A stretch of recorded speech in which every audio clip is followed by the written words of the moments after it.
Great. Good afternoon, everybody. Welcome to the session. Thank you for joining us. I'm sure this must be your 3000th webinar that you've probably attended since we've started lockdown worldwide, but we're really glad that you've been able to join us. So thank you very much. We will be recording this session, and I have started the recording. All the sessions that we record will be posted to the study hall page on our website and also our YouTube channel. It takes us probably a couple of days from the end of the session to get it all reformatted and uploaded, so bear with us while that happens. This is the first of two parts, so we're doing our ColorSource session in two parts. This is part one, which is sort of basic overview of the console and its features, and part two we'll dig down into some of the more deeper features, some of the more advanced stuff, some of the cooler things you can do with the console as we go through. So my name is Declan, and I am the training program coordinator for ETC. I'm based in the London office. So I look after Europe and the UK are my main regions. And joining me this afternoon is Graham Parker, also in the London office, in our new London studio, actually sitting in our demo studio. And Graham is our events and training specialist, so he'll be with us this afternoon. So thank you very much. We're going to kick it off straight away. So I'm going to stop sharing my screen. This might be a little bit clunky, so I apologize for any weird screen sharing bits that do go on this afternoon. Graham, I'm going to hand over control to you. Give me 1 second to do that. Great. All right, Declan, get on with that. Just to explain that we're going to do a little bit of screen sharing with the offline editor. Declan will be mostly sharing his offline editor. I've got a console here in the room with me, and I've also got an offline editor on my screen as well, running into a visualizer here as well. So I'll be sharing the screen from that a little bit as we go on. But initially, I'm going to talk through a little bit of the hardware we've got on the ColorSource console and some of the options there. So if I share this screen with you guys, this is my console in the room here with me right now. What you're looking at in front of you here is the ColorSource AV40. So the ColorSource comes in two different sizes. We've got the 40 and the 20, and that's related to the number of faders that are on the console there. So obviously the 20 fader version just removes this little section here. And you've got this whole section is your 20. So just for size wise, you're probably looking at around about I'd say 18 to 20 inches there, or in European money, probably about 50, 60 centimeters, something like that. So it's a very small, compact console. It's very low profile, and it's very lightweight as well. So just a little bit of information about what's on the front of the console here. You've got your main faders here, which we'll show you as we go through. You can toggle between channel control and playback control. And then everything pretty much happens over here on the touchscreen. So this little 7-inch touchscreen here is all about your control of your fixtures. You can do keypad control from here. You can do color control, parameter control from here as well. So you've got quite a lot of options over here. And then obviously if you're used to faders and you just want to play around live, then you've got individual channel control there as well. So beneath here, you have the main power on button and the power off button as well. That's a push and hold to power off, so you can't accidentally turn off your console. And then the 5 buttons next to here are user-defined keys, so you can set those up as you like. By default, you've got your Q stack controls here and some of your parameter controls there as well. But they're completely customizable to the options that you have there. And then you have your 4 faders up at the top here, which again are customizable faders. Right now I have a crossfader, Q's master, playback's master, and a volume master, because this is an AV console, which we'll talk about later. So that's the main layout on the front there. Obviously, you'll see the AV if it's an AV version of the console. Let's have a quick look at the back, and then you'll be able to see the distinction there.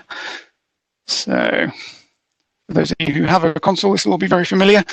These are the most, this is the most amount of connectors you'll see on one of these consoles. So this being an AV40. A non-AV version of this console will just have a power in. It'll have a single USB and it'll have a single DMX port. On the AV version, you will always have 2 DMX ports. You'll have a HDMI output. You'll get a second USB port. You'll get a network connection port, and you'll have an audio in and out there. So the great thing about the AV is that it will allow you to output a video signal. So a 1280 by 720, I believe, video signal out to a projector, for example.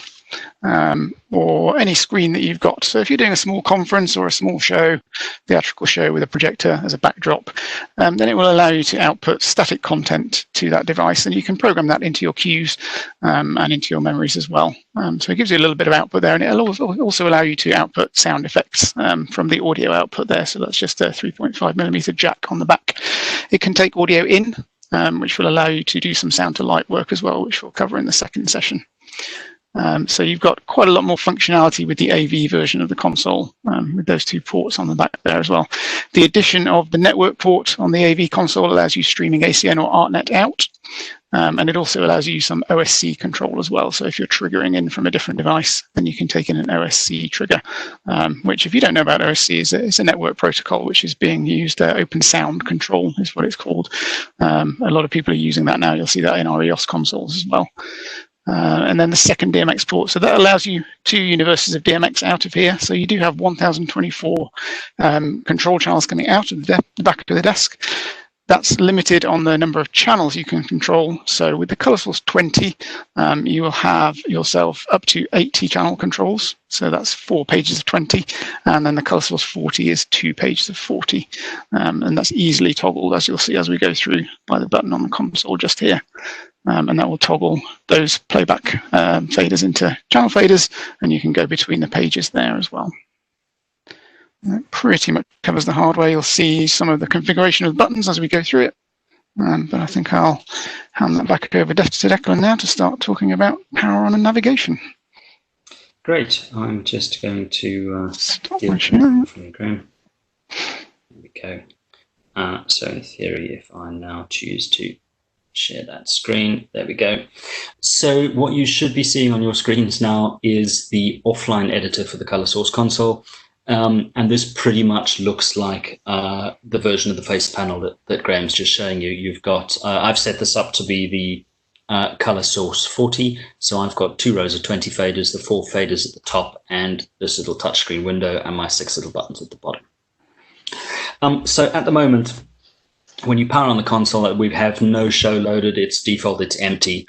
And it's one of the nice features about this console is there's always useful help information displayed on the screen. So whenever you get stuck, if it's waiting for a prompt or waiting for some information, it does kind of always tell you that. There's normally a little sort of yellow message bar that appears up here if it's sort of waiting for inputs. So just having a quick little look at what we've got here.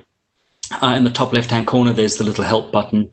And that's also incredibly useful. At any point, you can click on the help button and you can click any other button and it will give you a bit of information about that. So if I just click on help now, there's that little yellow message bar that pops up. It says press the button that you want help with for the full system help. So if I click on queue list, for instance, there it gives me all the information about that queue list function. So I can just close that down. So that's, at any point in your programming, if you get stuck, click on the little help button.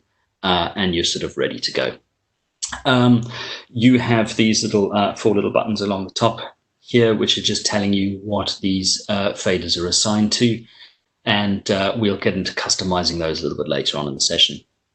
Just underneath, there's a little controls button. Clicking on that gives you a little sort of flyout of options. First thing to notice is that little grid there matches this little grid pattern down here. That we call that the stage map button, and that's basically the home button. And that will always take you back to the sort of default home value of the screen. So no matter what other functions you've had open at the time, if you ever get stuck, you ever get lost, click on that, either using the button down here at the bottom or coming up into controls and clicking onto there, and that will restore your screen back to sort of console default. There are a few other little toys and options in there, which we'll come back and have a look at as we go through. This, at the moment, we're set in channel mode. So when this little button is lit up, that's telling me that we're in channel mode. And of course, it's telling me that I'm on page 1. So it's channels 1 to 40 are currently assigned to our faders 1 to 40. Once we got sort of stuff patched in, clicking on that will give you the option to flip over to pages 41, the second page of channels 41 through 80. If I click on the little playback button, that changes the mode of these faders. They're no longer in channel mode. They swap over into playback mode. And again, only once you've stored any content on those faders do they actually sort of become active. But those are the 2 modes. You can either run them as channel faders or as playback faders. Here's our little record button. And if you need to edit anything or record anything, that's your default place you go to. Clicking on that again gives you a little flyout of options, and it's basically giving you a hint of what your next step is. So if you ever get stuck, keep an eye on that little yellow message bar. There's some useful clues up there. If I click on the little setup button, here we've got some options: patch settings, files, layout mode. We'll have a little dig through all of those. But they all live in the setup screen. A couple of things, there's a little clear button here on the other side. And when you go and click on that little flyout, and there's various things, various levels of clearing that you can do as we sort of go through everything. And there's a sort of level control, it's another way of controlling levels as opposed to using the faders. It gives you sort of a wheel type of control in that corner. So we're sitting in an empty show file. So the first thing we want to do is we obviously want to patch some fixtures in so we can get going and we can start controlling stuff. When you register, when you signed up for the session, the rig plan that we're going to be using in this session was part of one of the downloads. It was there as a PDF, so hopefully you've got that and you've got it handy. Not serious if you don't. I've got that here with me, so I'm just going to go through and patch things in. If you're keeping up with us and doing this in real time on your offline editor, this is the time we're going to start going into patch. So if you click on the setup button and go into patch. And the first thing you'll notice when you go into patch is this little RDM button, remote device management, will be lit up. I'm actually going to disable that for the time being. We're going to come back into RDM in a second. I'm just going to turn that off. So if yours is on, just click on that and that will turn off RDM. So first thing we're going to do is we've got some dimmers patched in. So we've got our generic fixtures and the first 6 fixtures that we've got in there, we've just got some sourceful powers. So I know those are going to be dimmers. So what I want to do is I want to add them in as dimmer. So if I click down here on the bottom where it says add dimmer, it opens up the little patch wizard for me. It wants to know the starting channel. We're going to start at channel 1, which is the fader number. So the channel number represents your fader numbers. The count, there are 6 of them. And we're starting at universe 1 and I'm starting at DMX 1. And that's literally as simple as that. All I do, and I'll click OK and click the little green button again, and you can see it's patched in 6 dimmers. And if you just come across and have a look at the faders, you'll notice that the little buttons underneath the faders are now in a sort of darker gray. And if you're on an actual console, unpatched buttons are in a brighter white. And as soon as you patch them in, they sort of dim down. So you know which faders, which channels are available, because they'll be a slightly brighter white. Anything patched in dims down into a sort of dim white. So we've got some 6 channels in, but we've also got some source for 14 degrees and some source for 70 degree profiles there. So we're going to patch those in as well. So again, I'm going to click add dimmer. Starting at channel 7 is fine. We've got 8 of those. And we're all on universe 1. And I'm going to jump ahead, and my starting DMX address for now is going to be 41. It doesn't quite line up with what's on the patch sheet, but it gives me a starting point. So I'll click OK and OK again. And you can see it's 7, 8, 9.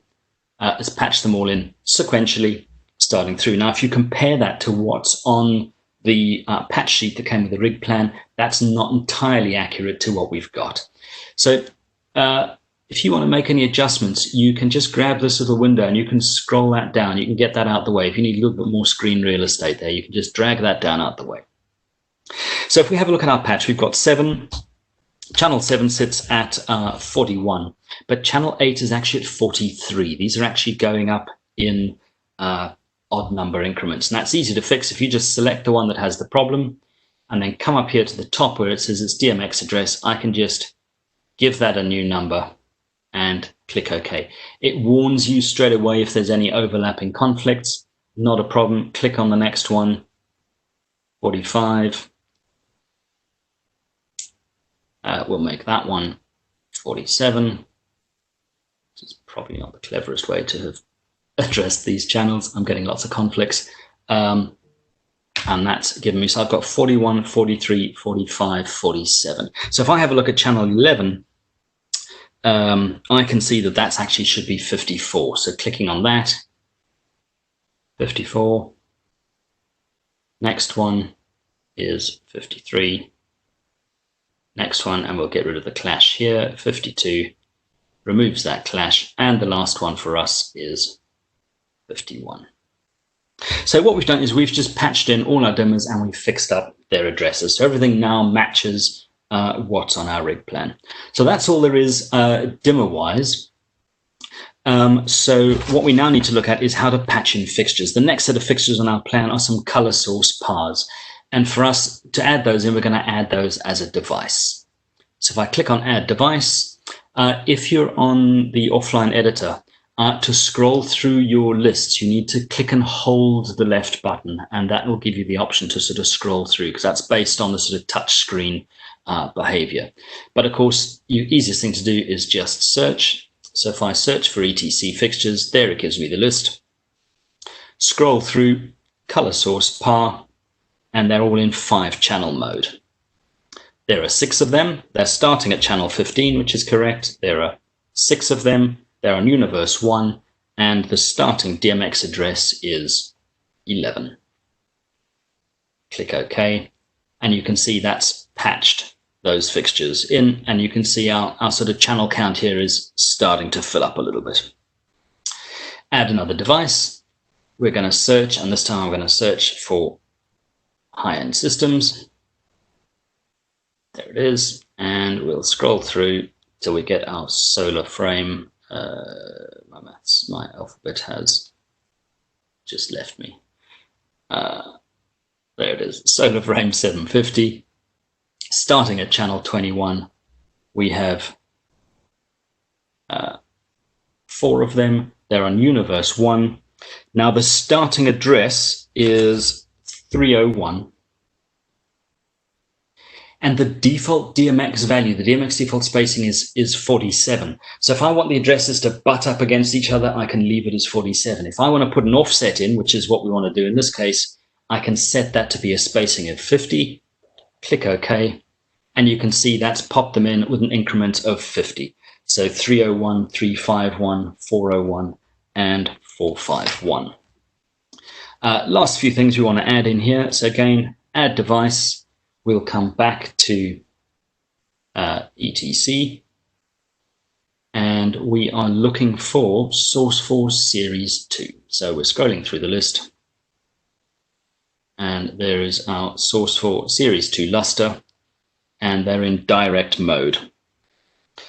We're starting now at channel 31, so we're leaving a bit of a gap. There are 10 of them, all on universe 1. And the starting DMX address is 151, and the spacing for us in this case is 15. Now I've put a spacing of 15 in because that's the maximum number of channels that these fixtures would use. So I'm leaving myself a little bit of headroom in the patch in case I decide at some stage to change the mode and actually want to take use of all those channels. So I've built in a little bit of headroom into the patch, which means that if I change the mode of the fixture, it's not going to have a huge knock-on effect with everything else in my patch.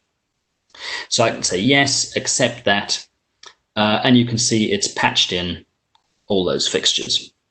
And the only thing, if you have a look at the channel faders where there's no patch, is 25 through 30, because they're a sort of brighter gray than all the others. So I know those channels are still available to me if I need them. So I'm going to hand control back over to you, Graham, so we can have a look at some RDM patching. I don't know if there's any questions that have come up about patching while we've been going through. Yeah, I've just answered one question for Randy there in the Q&A, just to let everybody know. Yeah, I did mention that the channel count between consoles is the same, even though you have a different number of faders. So ColorSource 20 does actually offer you 80 channels of control. You just get more pages in there. But it is worth noting that if you press the channel button to toggle between pages on a ColorSource 20, you'll probably normally only see the first 2 pages until you patch something above channel 40, and then you'll get to see the rest of them as well. Renee is just asking, could I have the PDF again? I don't know if you can just maybe post a link to the PDF in the chat, Declan, for the rig plot and certainly try. Okay, I'll leave you to do that whilst I have a little chat. So Declan mentioned quite a lot about patching there, which is fairly quick and easy on this console. And you can even patch a little bit faster than that if you happen to have RDM in your rig. So RDM, if you guys don't know much about it, is remote device management. So you may have heard it around quite a lot right now. So what I'm going to show you here is I've got 3 ColorSource site fixtures in my room over there, which you can see on the camera, and my real console here. Remote device management is just sending back information about the fixture down the DMX line. There's quite a lot to RDM. There's quite a lot of things you can do with it on some of the more powerful consoles or with some of our other software such as Net3 Concert. But it's kept fairly simple on ColorSource console, and it just allows you to patch your rig a lot faster than you would be able to by doing it the manual way, which Declan just did. So if you have RDM enabled fixtures, then you're onto a little bit of a winner here.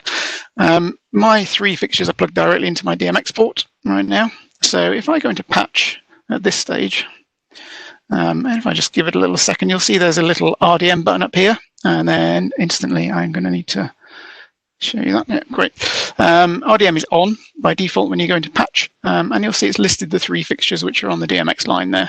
I don't know if you can see that very clearly on my screen, but currently they have a channel of 0 and they're in yellow. So it's telling me that it's found those RDM devices on the DMX line. So if I want to know which one is which, because they're all the same type, someone has already conveniently addressed these for me at the fixture. I can just click on identify. It's going to wash out a little bit on your screen, but you can probably see that that's the right-hand fixture flashing there. So if I stop identifying, with that fixture selected, I'm going to maybe put that onto channel 13 because I'm going to do these from left to right. So all I need to do is push the bump button, and it now changes to channel 13 in this field here. So that guy is already patched. I'll take my next one and identify it, which looks to me to be the left-hand fixture. So with that selected, I'll put that onto channel 11. And then the last one, just to check, is the middle fixture, which I'm going to pop, having it selected, onto channel 12. So I didn't need to put any information in there. I didn't need to put any DMX addresses in. Someone's already gone and done that at the fixture for me. And now if I go into live control, I've got those guys, 1, 2, 3. On my 3 faders, so very, very speedy patching. So that's a little bit of an advert for RDM, and just to mention that most ETC fixtures coming out of the factory now, in fact all of them I think are RDM enabled. So if you're looking at ColorSource Pars for your rig, ColorSource Spots, new ColorSource Junior, or ColorSource Psych, anything in the ColorSource family, or the Source 4 Luster family is RDM enabled. So that's going to allow you to patch up your rigs a lot faster with that feature. There isn't really any other RDM features in here. It's really all about patching. If you're going to be going down the route of doing other configuration over RDM, then you probably want something like Net3 Concert online to do that with as well.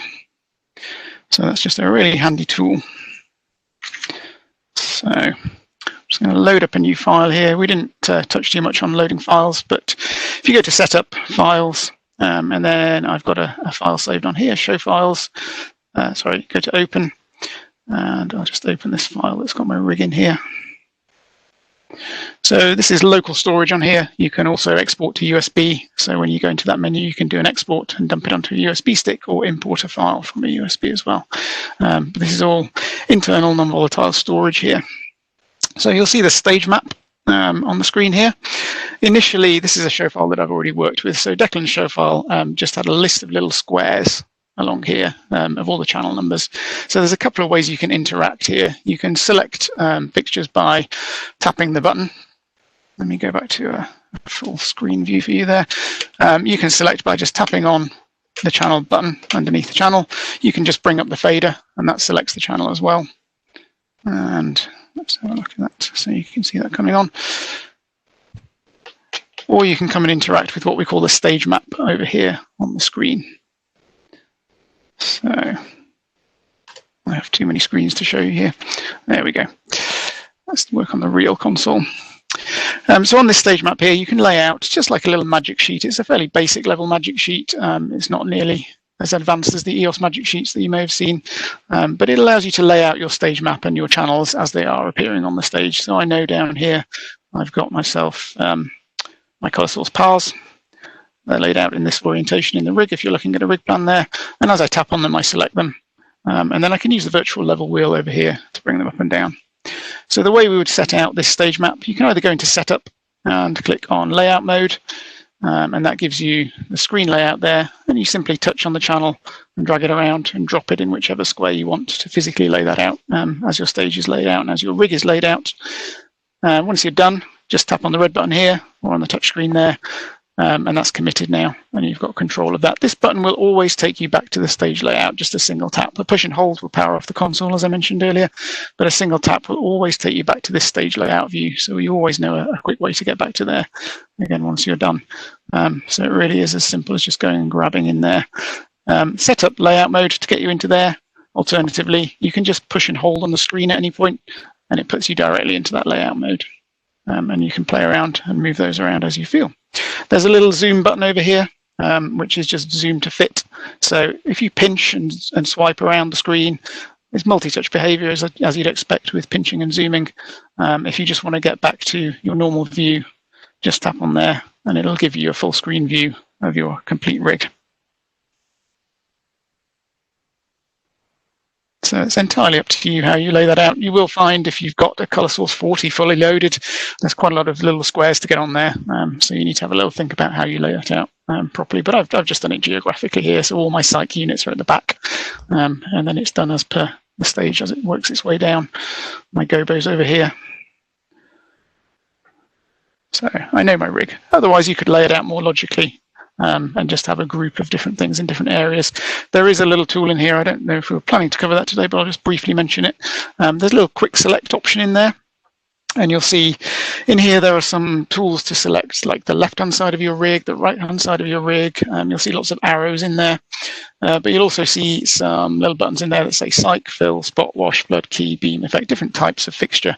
And they are tags which are applied in patch. So you may have noticed the tag field when Declan was in patch. You can tag any fixture with any of those descriptions there. So if you do happen to go into the quick select view, I've already set up a few in this file. I can just grab my spots from there and bring the level up. And that's my 4 solar frame 750s at the back there coming on. So there's a few handy little groupings that you can do in there as well, which kind of relate to your stage map tool as well. I'll hand you back to Declan, and then I'll start turning some fixtures on. Cool. So I'm just going to grab control again. Right. While Graham was cunningly talking, I was stealing his stage map and putting it in. So my console now matches. So I've stolen Graham's stage map that he's done for us. So it kind of looks the way it should.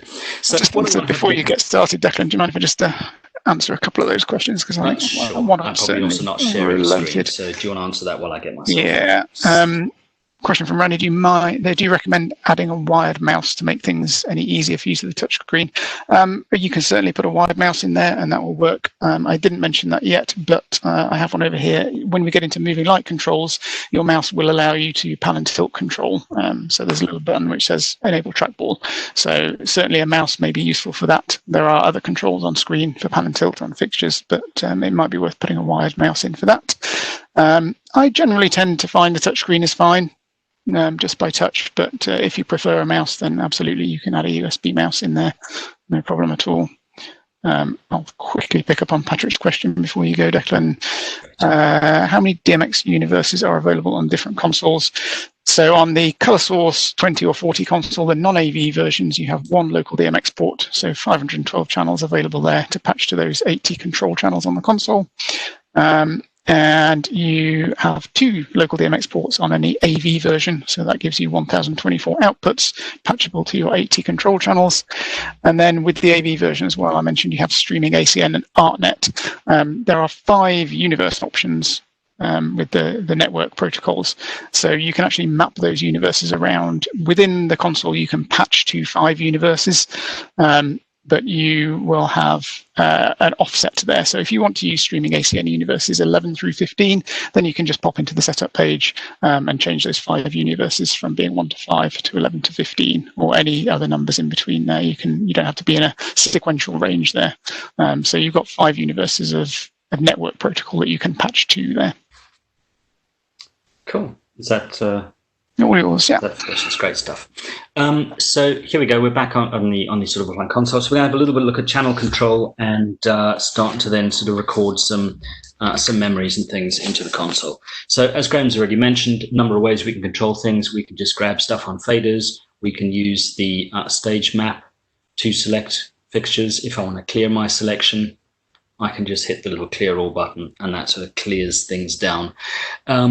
If I grab something that has some color control attached to it, so if I bring up, say, channel 15, this little button, so just next to your stage map, there's a little icon. It's got a little teardrop of color and 3 little sort of faders. Those are your parameter controls. So it's a quick, easy way to get into parameter controls.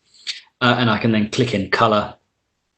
And as I sort of move through here, you can see if you look at the little LED button underneath that fader, it's changing color according to the color that I'm selecting on the console, which is really useful because that's giving you a visual representation of what that channel is going to be doing. And the advantage of that is, if I set it in green and I then pull that fader out, that button, although dimmed down, is still in green. So I now know what that is going to be when I push that fader up. If I can't remember what color I last set on that fixture, that's telling me there. I know when I bring that fader back up that that light is going to be in green, which is really useful. And again, I can just pull that down and I can hit clear all. Clear all doesn't reset the color on that channel, just to be aware of. A couple of things we can do here. If I have a look at the color, if you can see you've got these little sort of bars, the little sort of dashes underneath each heading. Those are sort of pages of color control. So I can click on the next page and there are some predetermined color palettes that are built into the desk. And they will exist. They're always in the console by default. Doesn't matter which fixtures you patch in. This sort of range of 32 colors lives permanently in the console that you can have quick, easy access to. So I can grab channel 15 and I can preset it into magenta and then fade it up when I need to. In that color, if I click on it again, it's giving me the 3rd page of possible color controls. So coming back to page 1, I can click on whites. And basically what that does is that just gives me access to color temperature control. So I've got my, if I select a fixture, so I can be right down here from the warm color temperature and I can just run that color temperature right up through from probably about 2700 up to about 5600 is probably the range of color temperature that I've got available to me there. So I'm going to pop back into our color field and I'm just going to pull that back down to get ourselves back into white for now and clear ourselves out of there. Good. And pop back into stage maps. We'll obviously get rid of any open controls and get me back to my sort of base state. There are a couple of ways that you can program and store stuff on a ColorSource. What I like about the ColorSource console is that they're super quick, super efficient consoles. And particularly if you need to work quickly, if you're in festivals or doing gigs and you find there's a base state that you keep coming back to, the easiest thing to do with those is build up your states using a series of playback memories and then use the playback memories to sort of build up your show after that. So that's the first thing we're going to have a look at is creating a couple of playback memories. So the first thing I'm going to do is I'm just going to take channels 1, 3, 6 and I'm just going to fade them up to full. And I'm going to do it the old-fashioned way this time, grabbing all the individual faders and pushing them up to full. And if I want to store that, click on the little record button, gives me some options of things to do. What I want to record is a playback memory. So I select that, and then it says press a bump button to record a memory on a playback. And you'll notice that when you went into playback memories, all the little LED buttons turned green. Any button that's in green is available as a place for you to store something. So I'm going to store that as my first playback memory. And you can see that once it's stored, puts me back into channel control world. So I'm going to take those all out. And next one we're going to do is we're going to just take our gobos. And I'll do it a different way this time. I'll do 7, 8, 9, and 10. And I'll just take that level fader and push them up. Obviously the faders are not motorized, so we haven't seen them move, but they are at 100%. But just for clarity's sake, I am going to push them up just so there can be no confusion about what we're doing. And I'm going to store that as my next playback memory. So record, playback memory. And now if you have a look at the little buttons, any button that has a memory already stored on it is in purple or magenta. Any available fader is in green. So I'll just pick the next one along, fader number 2. And I'm going to whip those faders out. And the last one I'm going to create is channels 11 through 14. Pop those up. Same thing, record, playback memory, number 3. So I'm just going to pull those back down. That sort of resets everything. So if I now want to access those playback memories that I've just stored, changing from channel mode into playback mode, if I just click on the little playback button, puts me into playback mode, and I now have that entire look on that fader. And you can see on the little stage map, all 6 fixtures are fading up together. Or there I have the 4 specials on our people, and there we have our gobo wash on that fader. So really quick and easy. And I can now use those. I can copy them multiple times. I can store that information into queues. As playback memories, they're available to me to do whatever I want to do with them. I'm going to pop back into channels.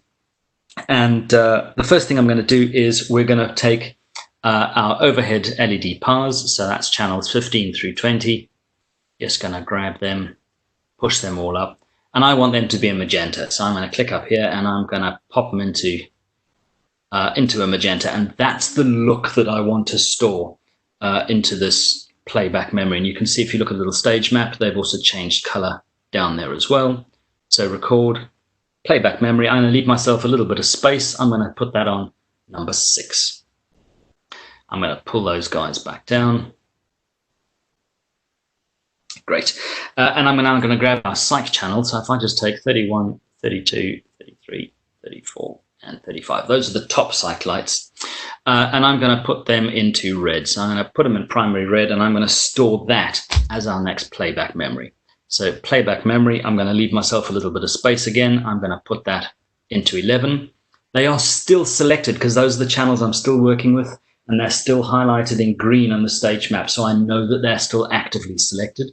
So I can now just change their color, pop them into green, record, playback memory, 12, still selected, put them into a nice blue, record, playback memory, 13. Great. And I'm now going to just pull those faders out. Switching over into playback mode, and I'm just going to give myself a bit more space on the stage map. In fact, I'm going to go back to stage maps. There we go. Easy to see. So now if I'm in playback mode, I bring up fader 11, playback 11. You can see I've got all the site channels, 31 through 35, all coming up in red, all coming up in green, all coming up in blue. But now here's a feature that I think makes ColorSource really, really unique. And this, I think, is quite powerful. If I bring up the red and I now bring up the green, you can see it's actually doing an additive color mix across those channels. So it knows the intensity that those fixtures are at, and we're now just controlling color. So there's my red and green giving me the yellow, or if I wanted to do a nice magenta, or if I even wanted to get up to white, RGB pushes them all up to white. And that's a great feature of the ColorSource console. And that works across any fixture.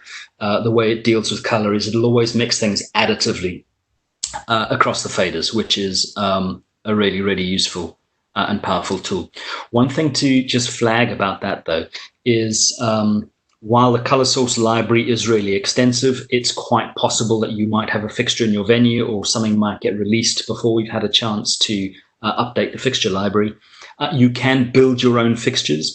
There is a particular piece of software that you can download from the website that lets you build your own fixtures. And in doing that process, it does the correct adjusting of the color parameters to get this behavior to work. So that's just the one thing to watch. The building your own fixtures is not done through the offline editor. It actually is a separate piece of software that runs together.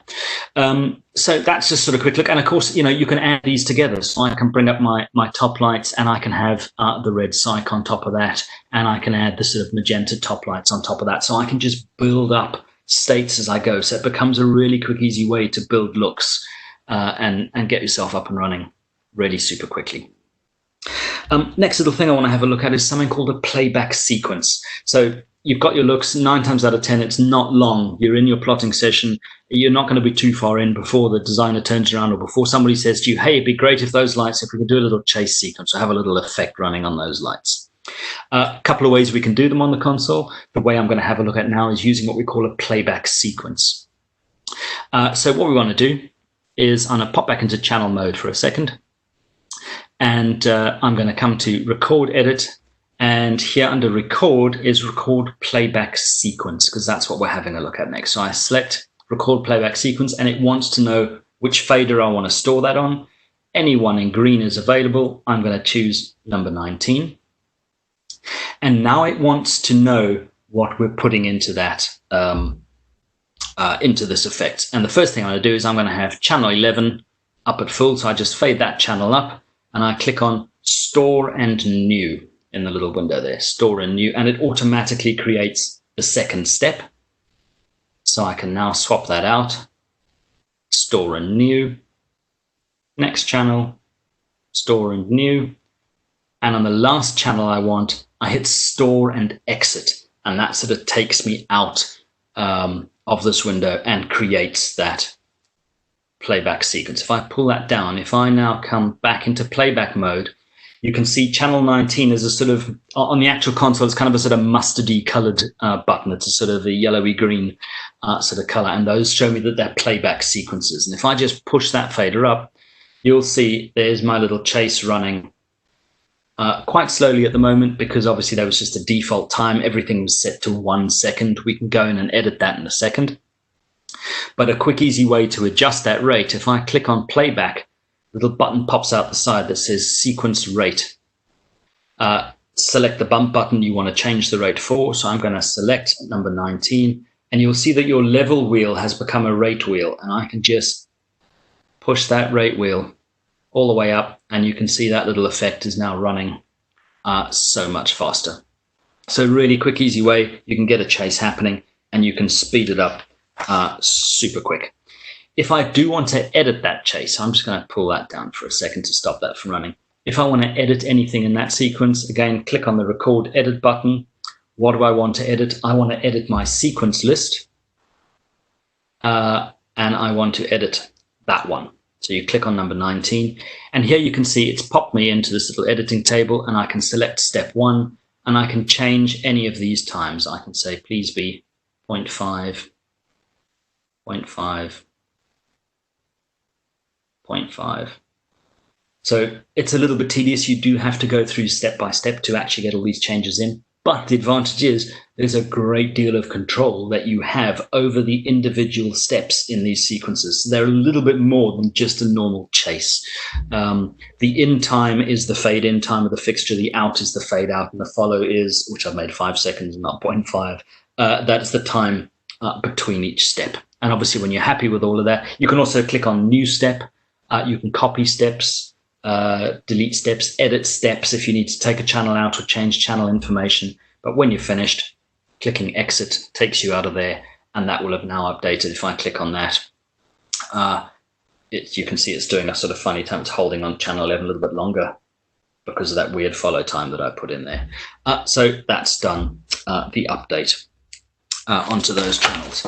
So when I'm working on ColorSource, that's how I tend to work. What I tend to do is I get an idea of the looks that I want to create, not really bothered about the order that things are going to happen in. So let's have a band coming up. I know I might want a blue look and a red look and a green look and an amber look and a purple look and some gobos, but I don't know necessarily which order the songs are going to be, and the band hasn't given me the set list yet. So I can just create the looks. And then when they give me the set list, I can use those looks to start dumping in and sort of building up a cue list that then makes sense to the show. So Graham, I'm going to stop sharing my screen and control back over to you. Give me 1 second. You are now the boss. Oh, hang on. Now you are. There you go. Excellent. Okay, let's share this again. So I'm going to go offline now, but show you with a little bit of visualizer here as well. We're going to come on to some moving light controls shortly. There's just one more question coming there before we move on. Can one save playbacks of playbacks to build scenes? If I understand that correctly, what you're saying is, could you create a memory from a bunch of memories and then continue to create on top of memories, then in which case, yes, you can. If you're asking about referencing, I'm not sure whether you are or not, but I think the answer is they do not reference previous memories. So anything that you change in the memory that you built that new memory from will not affect. If you make a change to that first memory later, it will not reference and affect the second memory that you built. I think that's right. If you have a slightly different question to that and I didn't answer it correctly, please feel free to throw that in the chat. Absolutely. When I've been creating stuff, of course, I've only been using channel information to actually build up sequences or playbacks, but you can absolutely take two playback memories, push those two faders up together and store that as a new playback memory. And likewise, you can build up sequences out of playback memories. So if I wanted a chase that was red, green, blue instead of just intensity, I could build up my sequence using playback memories 11, 12, and 13 would actually give me a color change on the cyc. Sorry, Graham, cut you off. That's okay. Another question came in as we were talking. Is it easy to delete wrong information? In terms of deleting a playback, you're in the record edit menu there, and then you've got to erase playback here. Click the button and delete the playback that you just recorded. There is an undo button here as well, so that will undo any last record action, whether that be a sequence step, a cue, or a memory. So yes, it is very easy to get rid of something that you didn't want. If you're deleting a playback, then you can just rebuild that from the live channels as well. So that's a relatively simple thing to do.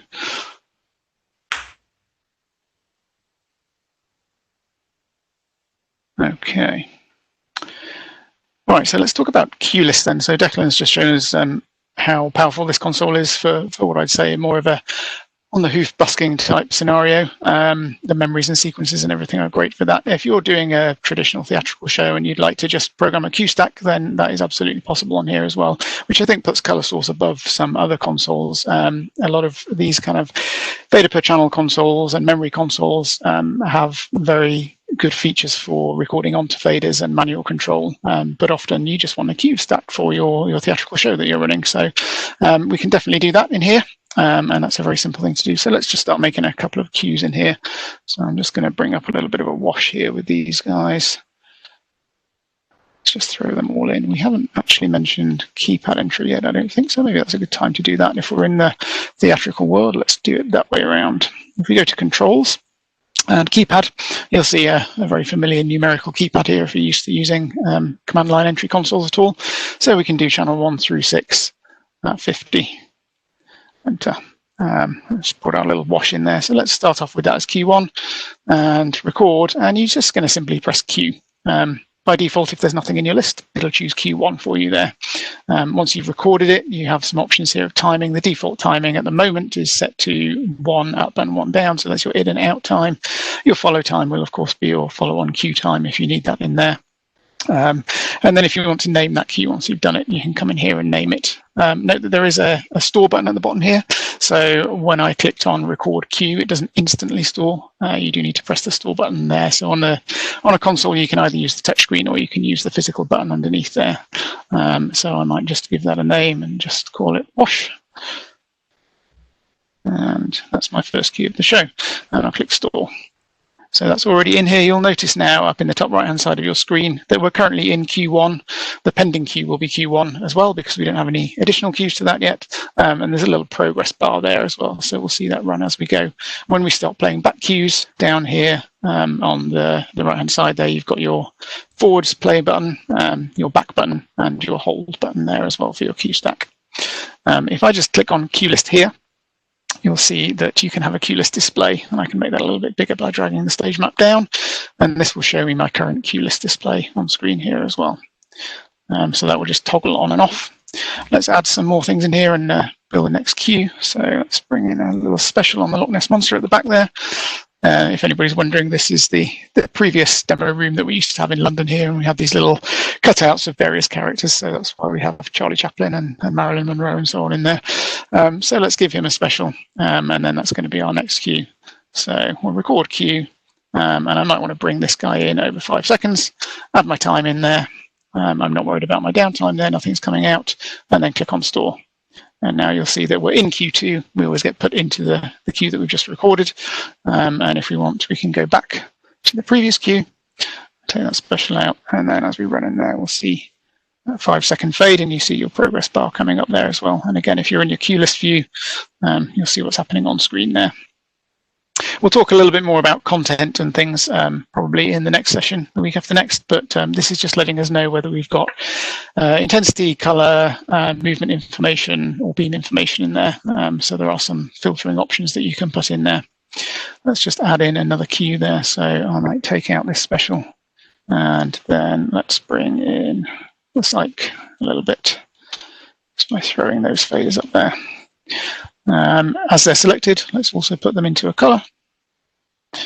Let's choose nice blue, and might pump them up a little bit higher. If I've got them all brought up on my faders, you notice they're selected, so actually I can then just go and grab the level wheel there and push them all the way up to full on the level wheel, and then let's record the next cue. So I have 3 cues now. I'm going to just put the time on that guy to say a nice 4 seconds, and store again. Always remember to hit store. I often forget. So there we have 3 cues. You may be wondering how you get around there. If you want to jump to a cue, once you have 20, 30 cues in your stack, if you see the little more button up here, you can click on more, and then you have a go to cue option there. So I can go directly to cue 1 from wherever I am in the list there, and that'll play me back there. You've got to go to cue 0, which will just take out the contribution of the cue list there. And you've also got a couple of handy tools in here called flag. So if you're doing some scene breaks or something like that, and you want to just put in a quick way to get to your next scene, I could select from here cue 2. Actually, I probably need to do that in the cue list edit view. If I was to select cue 3, for example, come in here and I can flag cue 3. You'll see the little flag appears here. And that allows me when I'm playing back to go to the next flagged cue or the previously flagged cue. So I can jump up and down between scenes very easily there. If you want to toggle that flag off, you just hit flag again and that'll disappear. So let's have a little look. Now that we've got some cues in there, we might want to do some editing. So I'm just going to hit clear all just to get rid of any contributions there. It was only just my cue list, I think. So if we want to make some edits now, obviously I can go into the cue and make those edits live. So let's say I wanted to add something in here. Let's take a look here. Let's bring in another special into that cue. So let's drag in channel 8 there as well. And we can say record edit, and we can update the live cue here. And it says, are you sure? Would you like to update on cue 1? And then you can say yes. So that's just adding that fixture in there. If you wanted to take a little fixture out of there, then come in again, level match the fixture that's already on, and then drag it down and take it out. So why don't we take out that front row? Those fixtures there, and again, record edit and update live cue, and that's updating the cue that you're currently sitting in, and it'll refresh that display and play the cue for you. So it's very simple to update live. If you want to make some changes to another cue in the list, then you have the option to come in here and go to edit cue list. At that point, you can toggle around in your list. You can make changes to names on cues, make changes to timings in here as well.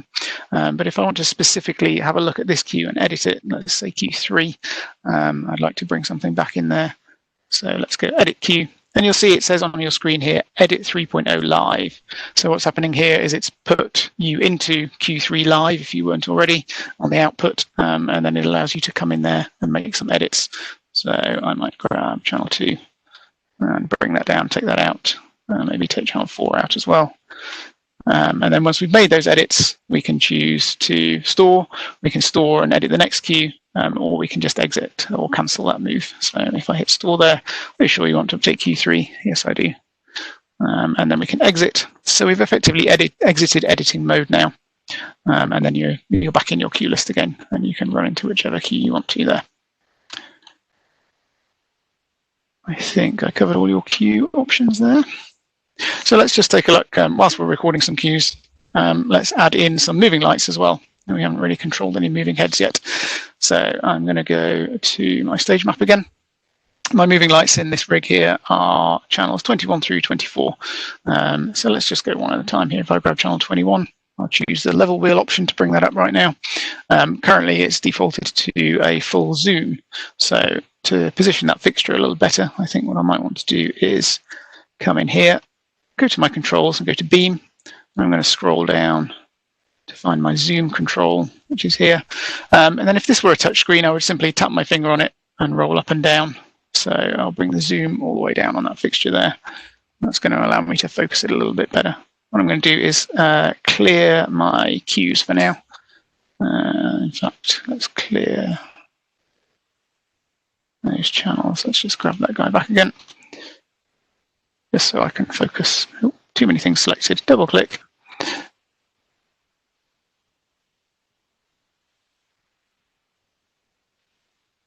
Okay, so as I mentioned earlier, you can pan and tilt. If you go into the position page, you've got pan and tilt here, and again, click and drag on the screen will allow you to move that fixture up and down. And tilted, I went way too far there. There we go.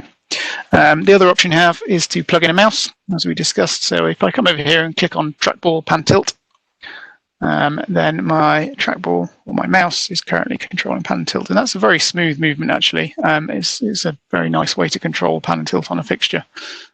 So I can just bring that upstage a little bit more, focus it directly on the back of her, and then just click anywhere on your mouse button, and it will disable that as well. So it doesn't matter where you've moved to; just one mouse click will allow you to disable that movement. And then with moving lights, the same as with any other fixtures, you've got your color options here. CMY there, so if you just want to add it in cyan, then you can come in there and do that. You've got your fixed color wheel down here as well. So if you click on there, it'll give you every color that's in the wheel, and you can just click on the swatch and mix in that way. Or you've got the option to go into your color picker for a color mixing unit and do that. So let's do a nice backlight there. You will see a lamp commands option here as well. So there are various controls for this fixture for reset and everything like that. So you'll find that in there if you need it. So other beam options you might find in there. You'll find things like shape for your framing shutters if you've got them, gobos. So let's pop in again. If you click on gobo, then you'll see a swatch of gobos in there. So I'm going to drop my block fan in there, come down, probably make that guy a little bit bigger. And then focusing up a little bit sharper. May not come out terribly well on the visualizer there. There we go. And then obviously you have things, quite a lot of full features in this fixture here. You've got gobo rotate, which is currently in index mode. You can come in here and click on rotate. And then you've got your speed control there as well. I have to say, I have not tried this on the visualizer, so we might not see it spin.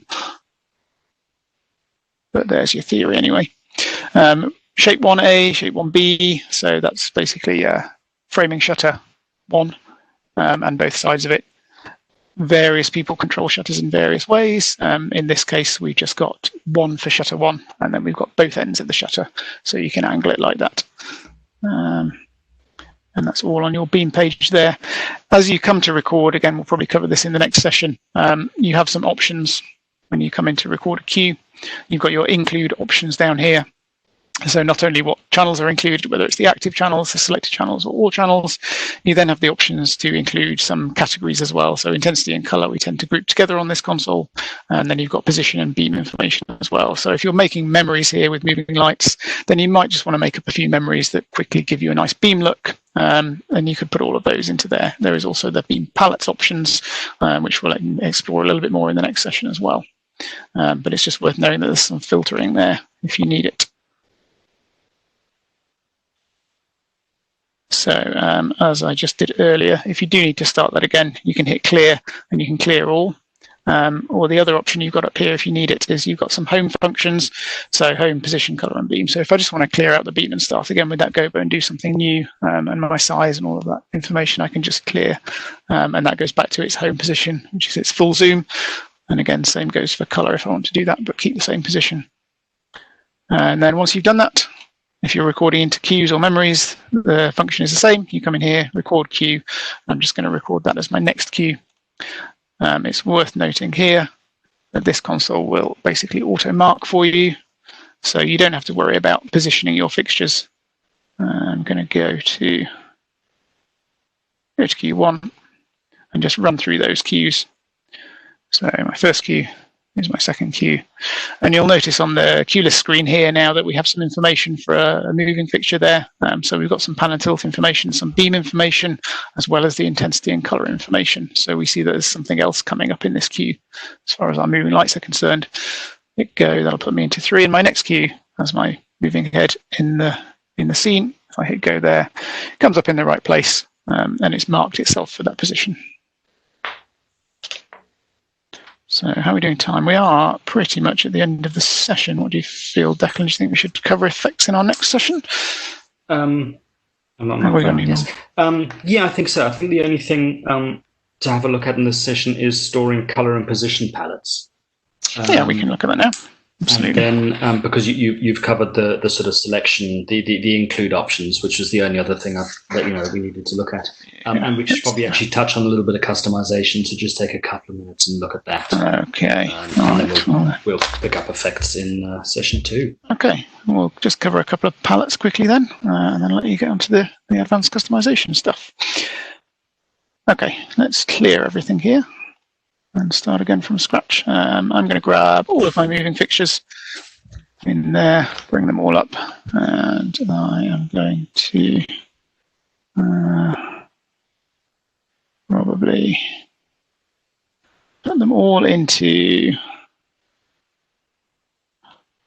home them all for now. And then let's just drop in some colors. So you have a bunch of predefined color palettes here, but there's nothing to stop you recording over those. So if I take the red here, and I actually would like my red to be a slightly different version of red, then there's nothing at all to stop me coming in there and making it slightly more ambery than red, and re-recording that palette. So I just go back to palettes again, click record palette, and again you've got those include options down there that I mentioned, to choose whether you're including the selected channels or all channels. So it's worth being aware of which other fixtures of that type you've got in the rig and which fixtures have pan and tilt information if you're doing focus palettes, etc. Just keep an eye out on what you're recording, and also take note that you do need to have those channels selected if you're using the select record option there. So I'll just click on there, and that'll re-record that palette for me in that slightly different color. If we're looking at beam, it works in exactly the same way. So I might want to take a little beam look, which is all of my fixtures spotted right down. So I'll drop those down there. Because this is a beam palette, I don't need to worry about my color. It's not going to store my color information in there, so I can leave it exactly as it is. And I might just add some frost in there and create myself just a nice sort of special type spot that I can use in there with that information. So again, on the beam palettes, you'll see you've got a bunch of empty beam palettes there. We don't give you beam palettes by default, just color palettes. And then you can click record palette and pop that in there. And then it highlights it to let you know that there's something recorded in there. If I take those fixtures again and do something slightly different with them, let's go with a bit of beam information. You notice now that it says B1. Everything is in beam palette 1 currently. So you'll see that popping up, whether you're in a queue or a memory. You'll notice that it's telling you what it's actually stored in, which palette it's stored in for reference. So if we make those a little bit bigger, and then just to show that we can drop a gobo in there as well, that becomes part of our beam information. And fix that up.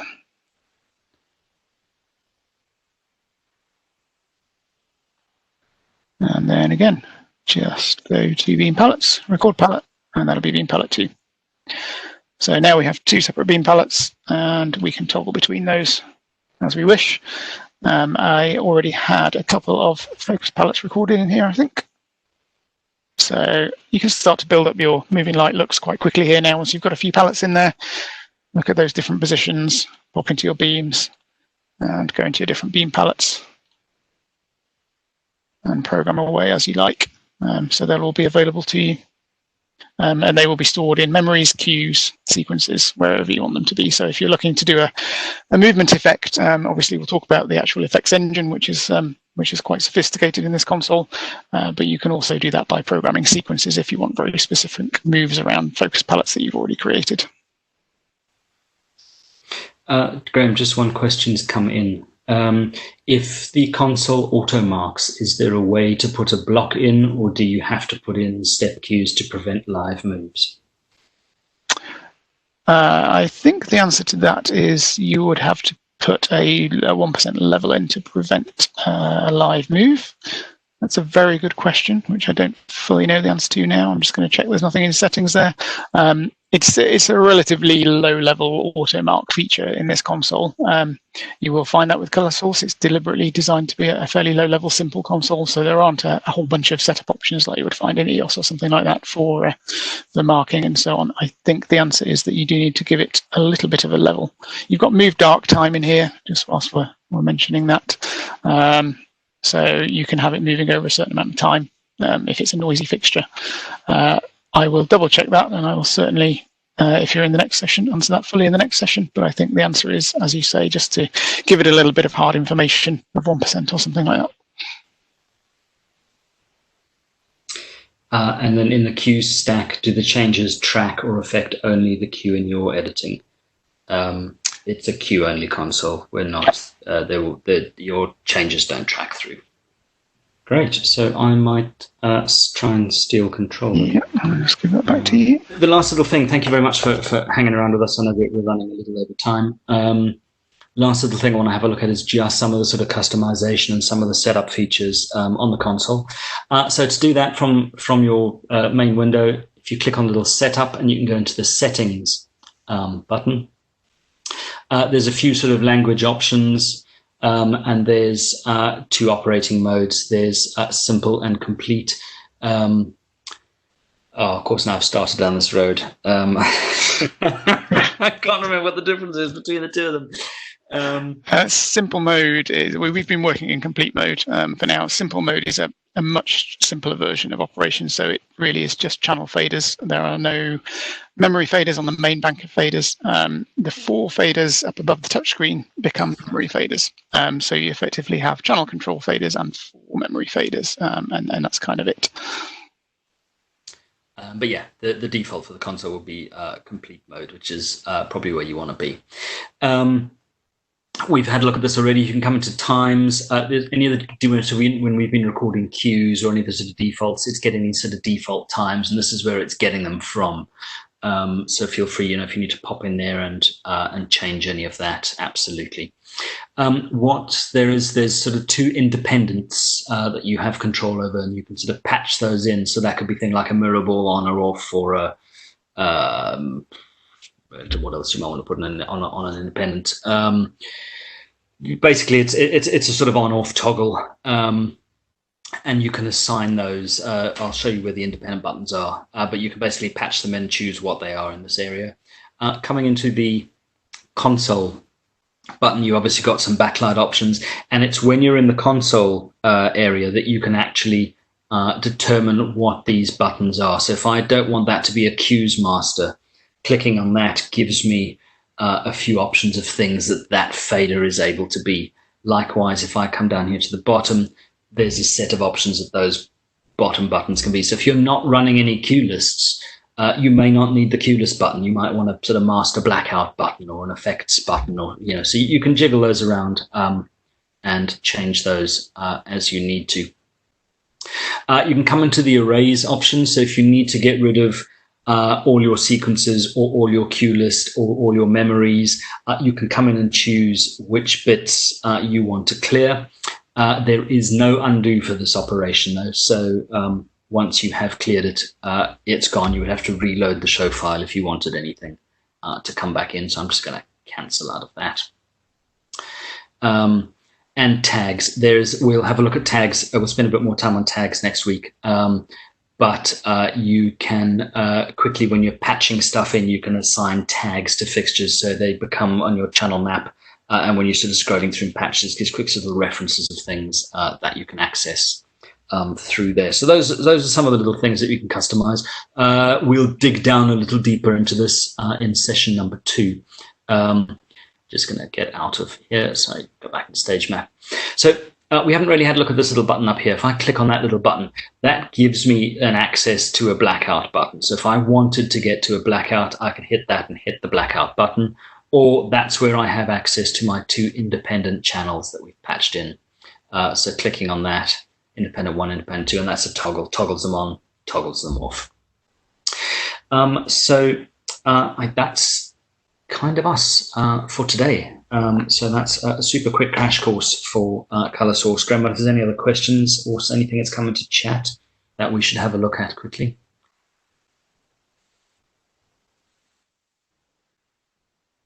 Sorry, in the middle of answering a question right now. Oh, there is, I was just going back to the Viz question that you answered earlier. We are using Capture for Viz. I'm about to put a link in the Q&A underneath that question, which is a link to a zip file which has the executable versions for Mac and PC of this Viz file we're using today. So you're very welcome to download that. The offline editor does output streaming ACN to this file. So if you want to have a play with this file, you're very welcome. It's actually, there's actually a link in the chat, but I'm just popping that in the Q&A as well. Great. But yeah, so our next session is on the 6th of August at the same time at 3 p.m. And just to give you a quick overview of things we'll be talking about, we'll obviously be having a look at the effects engine. So we've had a look at sort of playback sequences. We're going to dig into the effects engine a little bit more. We're also going to have a look at the playback toys, sound to light feature, tapping tempo, the video and audio side of the console for the AV side of the console. We'll have a look at the Amigo remote as well as OSC. So that should be quite a good session. So, we obviously thank you very much for joining us today. We'll hang around in the room for a few more minutes. If there's any other questions and things that you'd like us to answer, we'll be here for a few more minutes. Thank you very much for joining us. I appreciate you taking the time. I hope the session was useful. And we will see you in a couple of weeks' time. Have a good day. And thank you very much. We'll speak soon. This video will be uploaded to the Study Hall channel probably in the next sort of 24 to 48 hours or so. But yeah, from myself, thank you very much, Graham. Thanks for your help in the session. Thanks, everybody. And we will see you in a couple of weeks.